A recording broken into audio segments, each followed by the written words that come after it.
Hey guys, this is Metallican25 here with an NBA 2K12 commentary, and yeah, this is a My Player game that you're going to be watching. I'm using my center.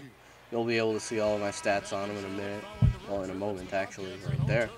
And yeah, as you can see, I'm doing pretty well this season. But yeah, why My Player really isn't what I'm here to talk about that much. I'm here because I want to talk about the NBA.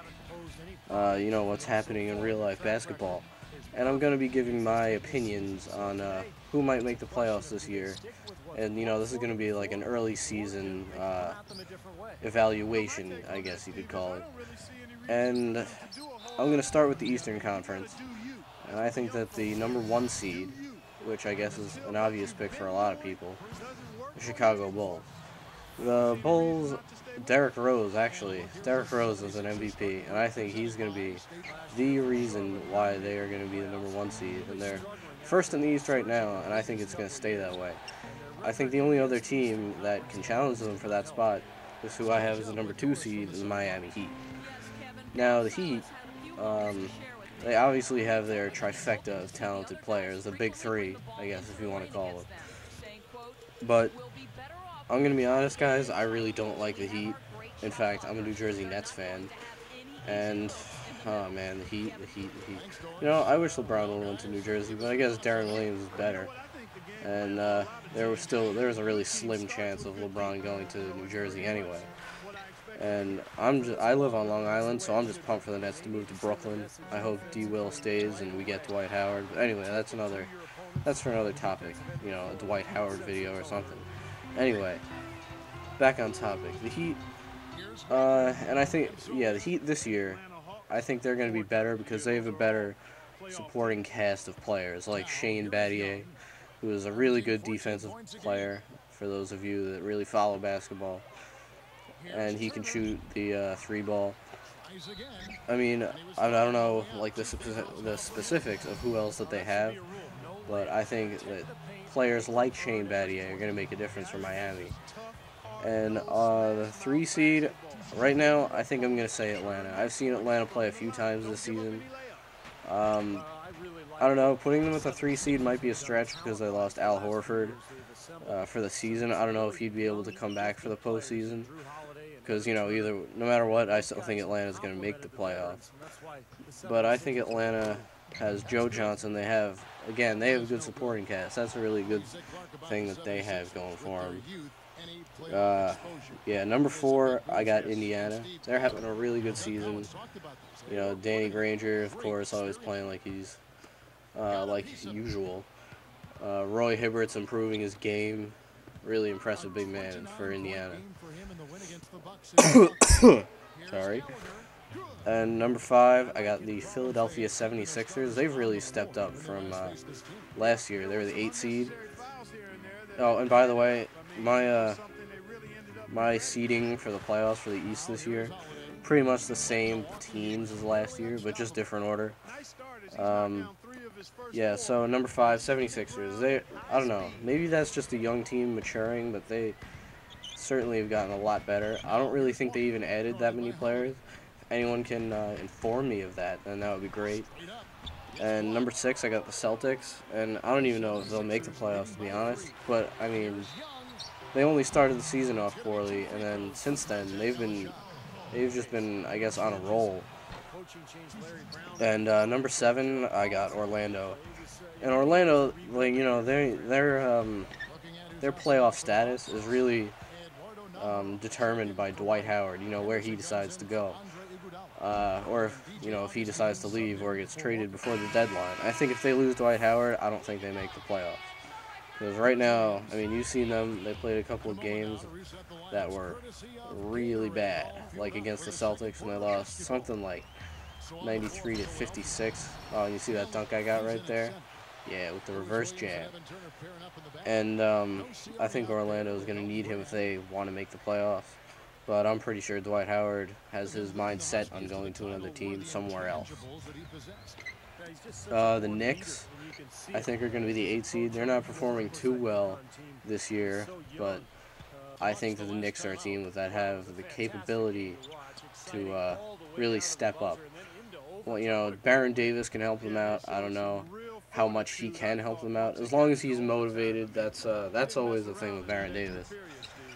But and the Knicks also recently they seem to have found the oh look, see, I finally make the free throw.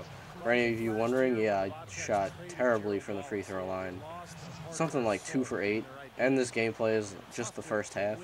I'm saving the second half for, you know, something else. Another video. Maybe a Dwight Howard video like I was talking about before. Anyway, the Knicks are a team that, yeah, they really should be doing better than they are. But, I don't know, it's just not happening for them. They need a point guard. And they seem like they may have found it right now in Jeremy Lin. But I don't know if he can consistently perform at a high level like he has. And in the East, I just want to throw in a few, actually a couple of teams that could be a good mention, or excuse me, honorable mention to make the playoffs. I said the Nets, of course, me being a Net fan, got to be a little biased. And the Cavaliers. Now, the Cavaliers, Kyrie Irving has been playing really well for them. I think that was really what they needed, was a good point guard, you know, after LeBron leaving. So I wouldn't be surprised if the Cavs or the Nets made the playoffs. And again, the Nets could make the playoffs, especially if they get Dwight Howard. And if Brook Lopez gets healthy and he decides to stay, I think that they could be a much better team than they are right now, sitting at 8-18. Now, I guess I'll just move on to the West. Oh, and one more thing about the East. There's a team that's been really surprising me, and that would be the Washington Wizards. The Wizards really, they're just not living up to expectations at all. I expected them to be, you know, like a middle-of-the-road team, contending a little for the 8th seed in the East, but man, they just suck, man. They're 5-20. They're not playing well at all. I mean, the Wizards, I really thought that they could be a better team this year, but I guess not. Yeah. So, now I guess I'll just move on to the West. Yeah, the West, I think this number 1 seed for the West also comes as no shock to anybody. Oklahoma City Thunder. The Thunder have been playing lights-out basketball with Kevin Durant and Russell Westbrook. I don't really like Russell Westbrook too much.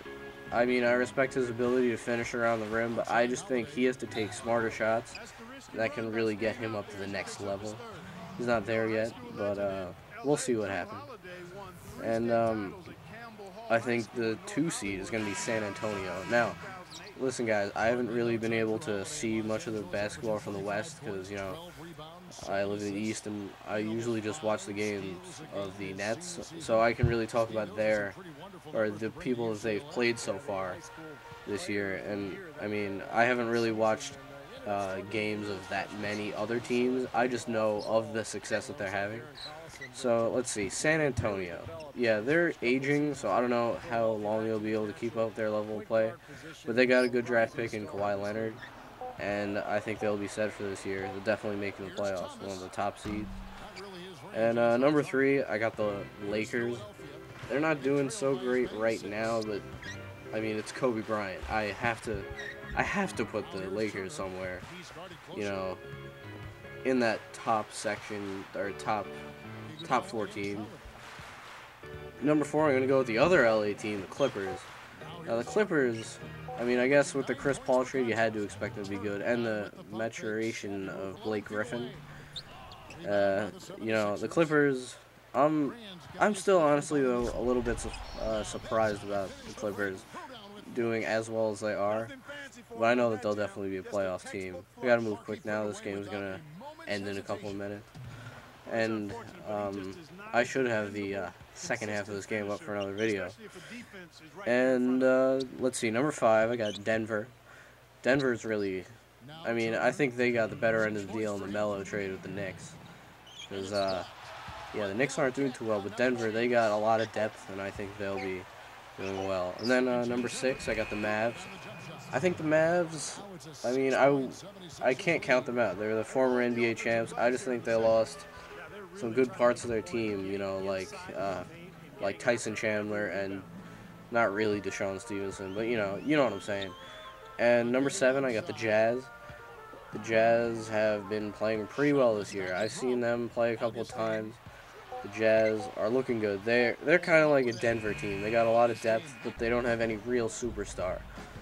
And I think that's going to be enough, though, to carry the Jazz to the playoffs at somewhere in the last few seeds. And number 8 in the West, you never know. Right now, I'm going to say it's Portland, but I wouldn't be surprised if it was the Grizzlies, the Timberwolves, and the Rockets. Especially the Timberwolves with Ricky Rubio, as you see me lay it in right there. Yeah, I think that's about it for the West. Now, in the West, surprising teams for me, like the Golden State Warriors, I'm just surprised that they're doing bad. They got so much talent. Well, anyway, guys, I will see you later. Please comment, rate, and subscribe, and thank you for watching.